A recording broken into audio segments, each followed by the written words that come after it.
The following program deals with mature subject matter that may not be suitable for all viewers. Discretion is advised. BBC Sounds.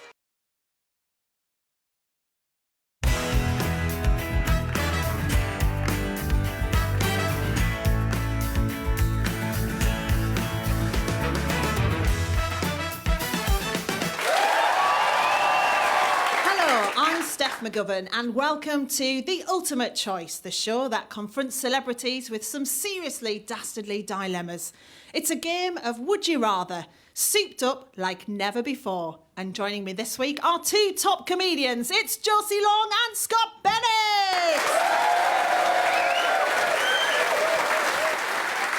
Hello, welcome to the show. I'm going to present each of our guests with a devious scenario that rests on one simple choice. But Josie and Scott won't be the ones calling the shots. Oh no! Our sage and sassy studio audience are here to weigh the evidence and, with some help from real-life experts, cast the ultimate decision on our poor celebrities' fates. And this episode is coming to you from the wonderful city of Newcastle!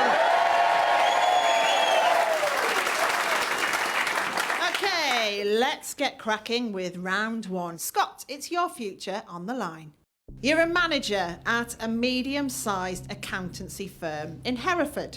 Business is tough and things are made even worse when your best employee is poached by a rival. You need to find fresh blood, an apprentice who'll thrive at all aspects of the job, dealing with clients, crunching numbers and growing the business. Only two candidates apply for the role. You have to take one of them. Willy Wonka or the Terminator? Which do you choose? I think Willy Wonka, I do worry about his ethics. Because on the one hand, he employed the Oompa Loompas, didn't he? So he's an equal opportunities guy. Right? But then the other hand, if he's turning the receptionist into a blueberry, it's just psychotic, isn't it? Even Jeff Bezos wouldn't do that. But I think the Terminator, the reason I'm not sort of erring on the side of the Terminator is I don't know if he's going to stay in the accountancy business, because I think he's a bit overqualified, because he can't be bargained with, he can't be reasoned with, he doesn't feel pity. He'd be better off in politics, really. What are your first thoughts, Josie? My first thoughts would be, when I'm looking at the Terminator as a candidate, my first question would be, where is your relevant experience? You know? Sure, he time travels. Sure, he's indestructible. There's gaps in his CV because he's off back 3 times. Yes. You can't justify that in a job interview. No one's going to believe you. Like, where were you between 1996 and 2000? 1984. There is lying on your CV and then there's taking a mickey, isn't there? And what I'd also say is, like, for me, Willy Wonka, he has run a successful business for a long time. He knows what he's doing. But I agree. I think his techniques would not suit an accountancy firm. I don't want, like Oompa Loompa doobly dat, you are 6 months behind with your VAT. You know what?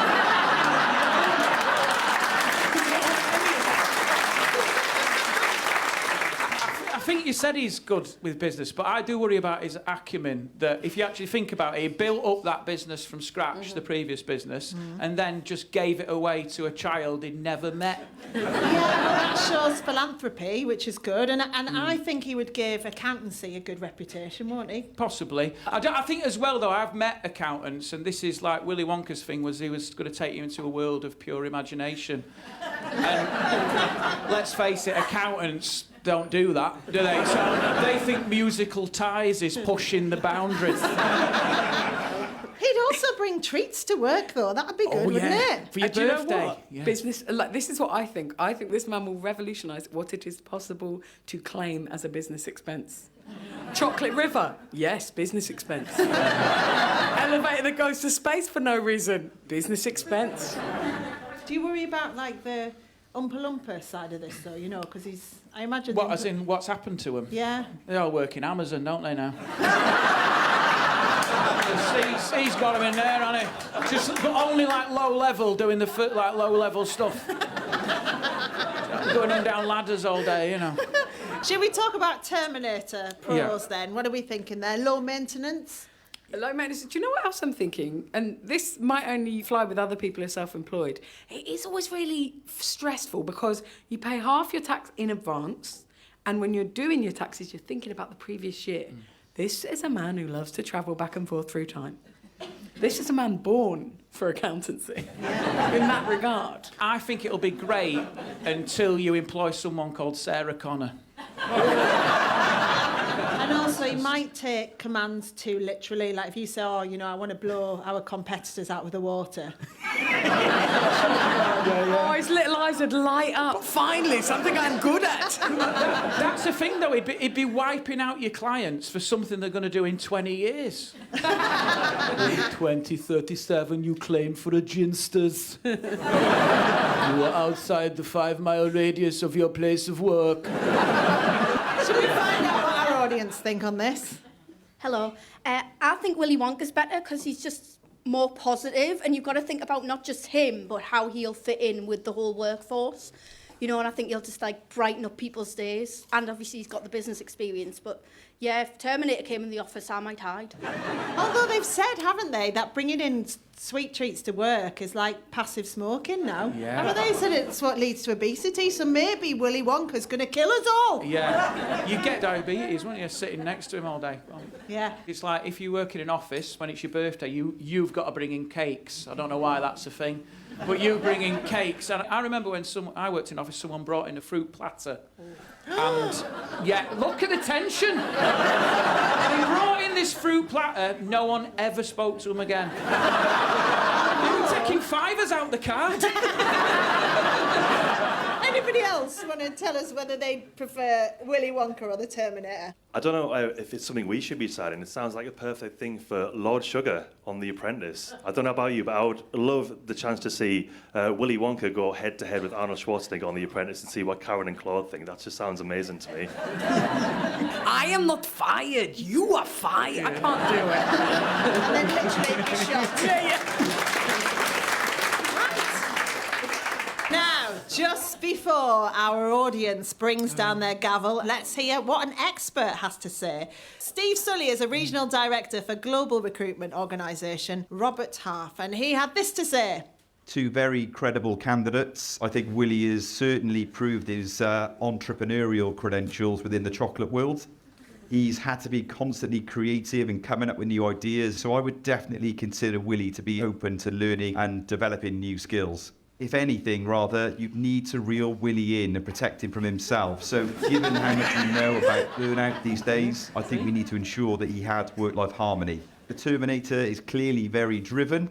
I've no doubt he would pick off tasks for fun and get the job done. I would be slightly nervous in comparison to Willy about his lack of empathy and whether in him succeeding in a task, whether it would feel like a win for everyone in the organisation. I think he's been a bit of a bad guy, but also been a bit of a good guy. So that would lead me to believe that there's enough there to work with to be able to coach and develop the Terminator. But I think even more important than getting the job done is someone that would fit with the culture, would want to be a team player and really want everyone to feel like they'd won when something went well. So on that basis, I would probably hire Willy.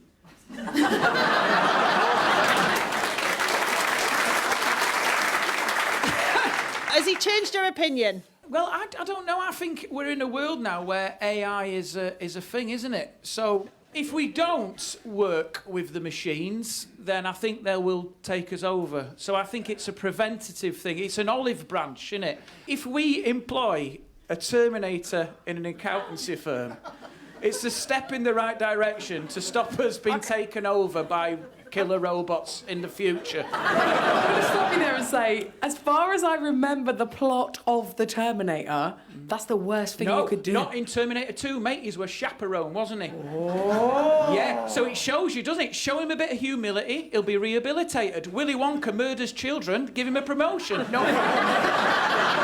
Double standards, isn't it? Right. The Terminator never killed anyone below the age of 30. Yeah, OK, I take your point. No, but that didn't come up at the interview? Come on. What did you do in your previous job? I had a chocolate factory. What happened to the children? Ask that question. That is the one question, isn't it? What happened to the German boy, mate? It is now crunch time. Studio audience, it's up to you to decide Scott's fate. If you think Willy Wonka would be a better apprentice, give us a cheer now.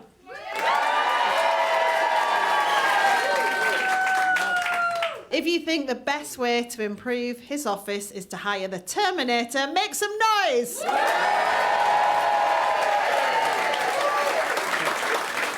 think that is the Terminator. Are you happy with that choice then? I really am happy with that. I think it's the right decision. I mean, obviously, I wouldn't work there. It'd be terrifying. There we are. Scott is destined to spend his days hot desking with the Terminator. But at least you know when he goes for his lunch, he'll be back. Okie dokie, it's time for round 2.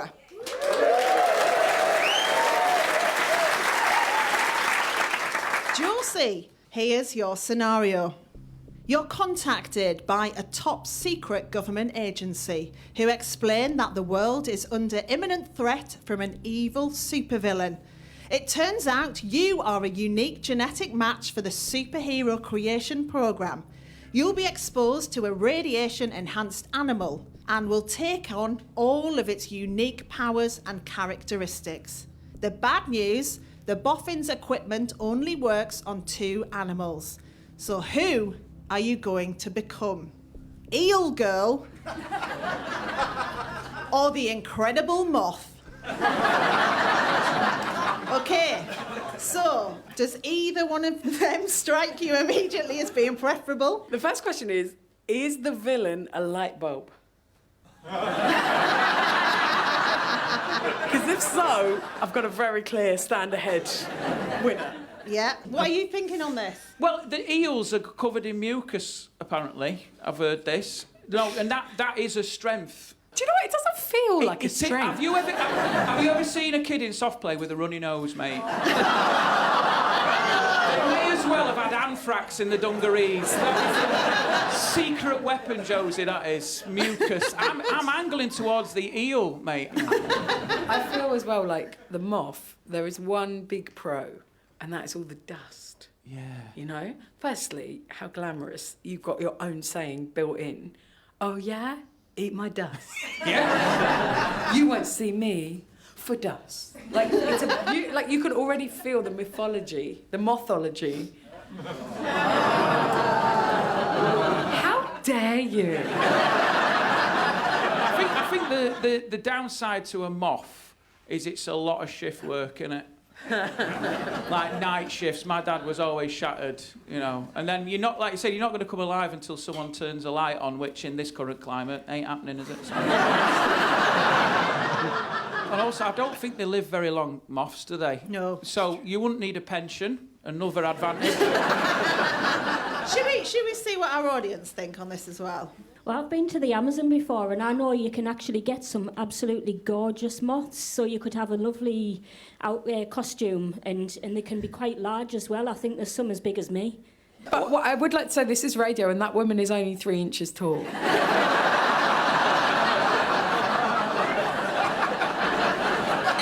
Anybody else got any thoughts on being a moth or an eel? An eel is reminiscent of Ursula in The Little Mermaid, and so they're nasty. I did play Ursula in our school play of The Little Mermaid and quite enjoyed it, so... Yeah. Did you have your I own was always the songs? baddie. Really? Yeah. They've just had bad PR of eels, haven't they? Do you know what? In the Thames, they said that they're full of cocaine because of what's gone through the water system. So, can you imagine that? First thing you've got to do is sort out your drug problem. Yes. You don't want to charged up, unfocused all day. Or the eel's just telling you really intensely about how it's going to set up a business. We'll get the villain, but Bitcoin, mate, Bitcoin! Anybody else? I can see how both are quite appealing, but I think the unpredictability of the moth, because they're just fluttery, flappy little feckers, aren't they? They're just all over the place, and you never know where they're going to come from. So I think the unpredictability vibe, go for the moth. That's a good point, isn't it? You could be really unpredictable. Yeah, mysterious. Am I here? Am I there? No, I'm by the lamp. Anybody else? Yeah. I think recently the eel has got a lot of good publicity. Can you remember the one in Hastings the other week where the floods happened and the eel went down the high street? I think I could be very famous. Is this a cocaine eel or a normal? Went down the high street, got herself 3 identical pairs of trainers, didn't know why. Anybody else got any burning thoughts on this? So it was sold as eel girl. I was just wondering what percentage eel, what percentage girl? Why are you asking that?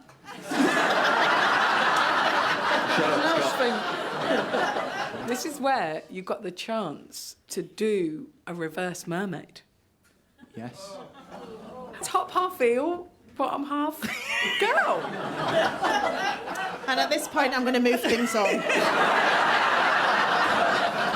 Shall we hear from an expert? Jules Howard is our ultimate choice resident zoologist. This is what he thinks. OK, we'll start with the incredible moth. There are some species of moth that can fly 2 kilometres into Earth's atmosphere, so that's definitely amazing, brilliant. Skills-wise as well, of course, you've got mind-altering brain chemicals. You know, they send these molecules of pheromones into the air and they can sort of read these from miles away and home in on stuff, so good superhero trick. Bats hunt them at night using echolocation, but there's even a sort of special superhero talent that some moths have where they can actually jam the sonar of the bats. The downside is that noise is made by rapidly vibrating their genitals. It's definitely a kind of cool talent if you want to scare off, you know, your mortal enemy. Eel girl, very athletic, so there is a species of New Zealand eel that can climb 65 feet up waterfalls. Really good sense of direction. You've got this inbuilt magnetic detection system and also the power of electricity. So they're not true eels, but South American electric eels can control their prey using electricity to sort of make them swim really slowly. Being a moth superhero is going to be great, but it's quite a short-lived experience. So you might have, if you're really lucky, 14 days as an adult. And in that period, whilst fighting crime, you'll also be super obsessed with sex. Eels, some eel species live more than 40 years. It's highly likely that some of them can live 100 or more years as well. And I suppose overall, you're going to be able to make the world a better place for longer if you're eel girl. What do we think of this then? Is the thought of shaking your genitals for the best 14 fortnight days? of your life? I mean, 14 days is, even if they were 14 pleasure-filled days, it doesn't feel long enough. So I think I would be erring towards the eel, even though they're terrible. The idea of swimming fast up a waterfall at 100, pretty cool. Fair play to eels. Has Jules changed your mind, Scott? Yeah, I think the only thing with the moth is you said they only have sex in the last bit of their life, do they? No, Is that they right? constantly have sex. Constantly have for sex. 14 days, That does yeah. change things, that. 14 days. The only reason is because I never had a lad's holiday. To Magaluf or anything. I was too scared. Right, it's time to dish out Josie's fate. Studio audience, if you want Josie to save the world as Eel Girl, cheer now. Wow. If you think she should become the incredible moth, make yourselves heard.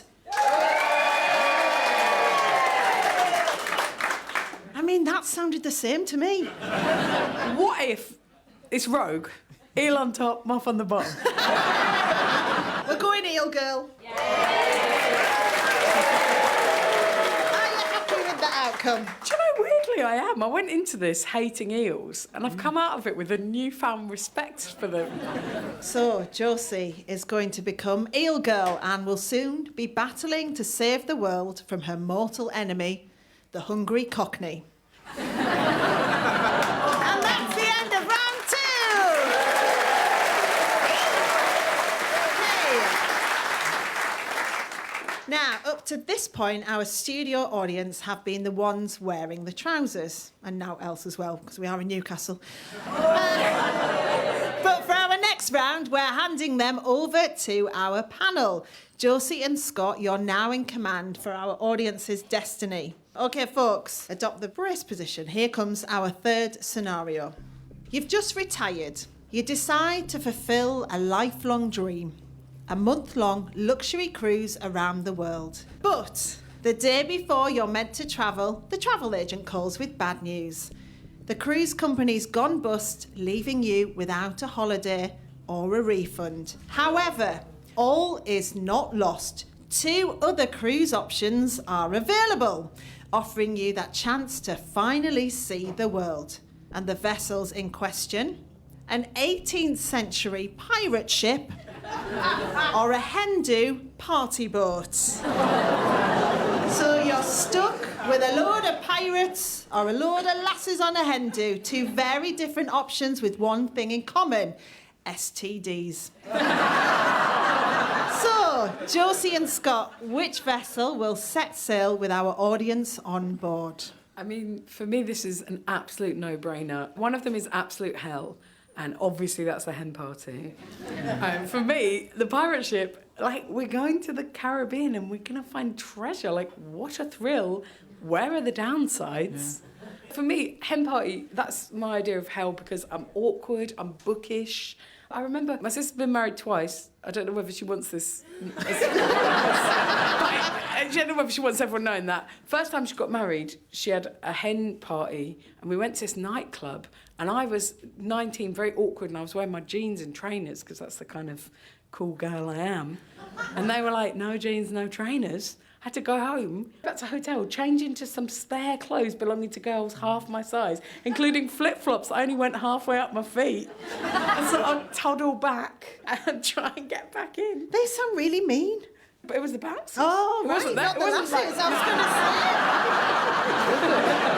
say. So what I'm saying is I have no traumatic memories about 18th century pirates. Yeah, it sounds like this question is probably quite triggering for you, though. And there's only so many times that you can say, it's your day, Helen. Yeah.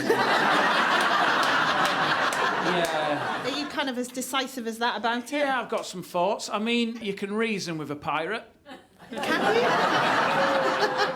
The other thing, I'll tell you the one advantage for the hen night, right? It's the fact that I think there's a little bit of a fun element, because if the ship did go down for whatever reason, what better way to save yourself than clutching onto an inflatable willy? Just imagine just loads of people just bobbing on a big inflatable penis. I mean, that is the ending to Titanic everyone wanted. I'll tell you...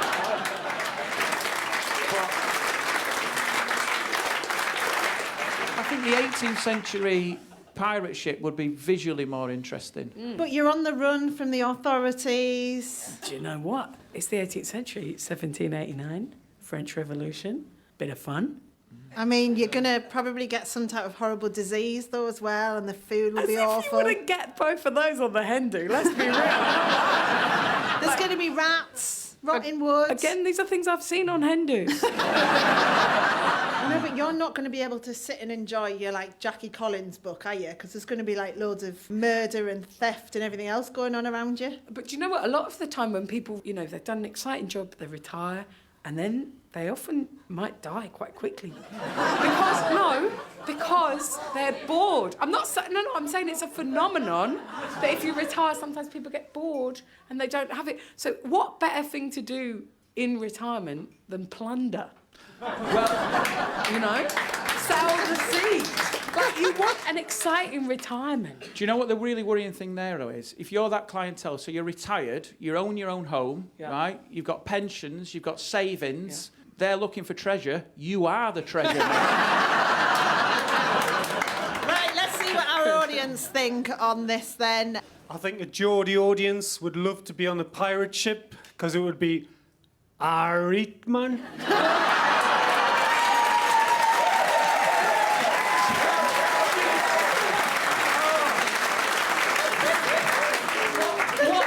Is that you've had that joke for like a decade and he's never had a chance. Everything's converged and he's gone, tonight's the night. Right.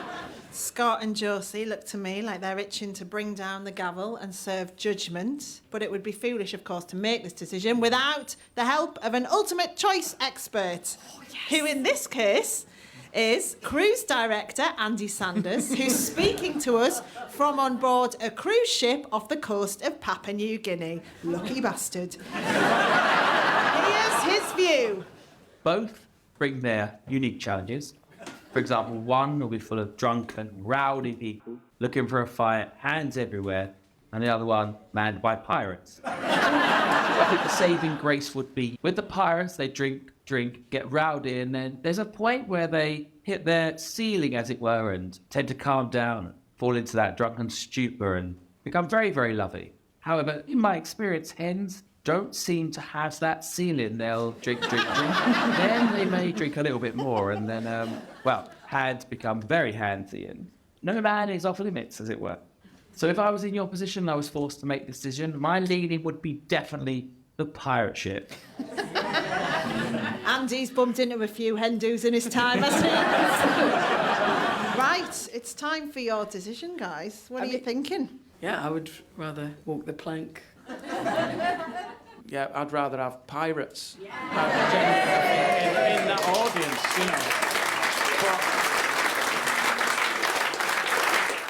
So just like that, our celebrity guests have sealed your fate. If you're thrilled with your lot, give us a cheer.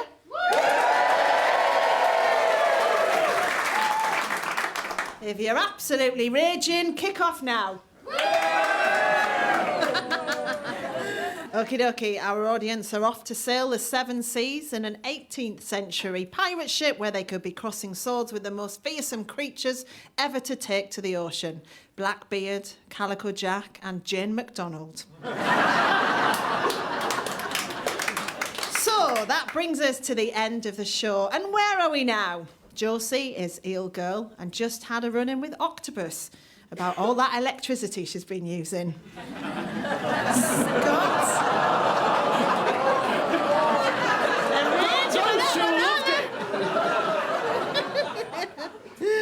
Scott is regretting his decision to accuse the Terminator of pinching his oat milk. And our audience are taking to the high seas on a pirate cruise, assuming that the pirates aren't on strike that week. Thank you once again to our panellists, Josie Long and Scott Bennett. I've been Steph McGovern, and this has been The Ultimate Choice. Good night!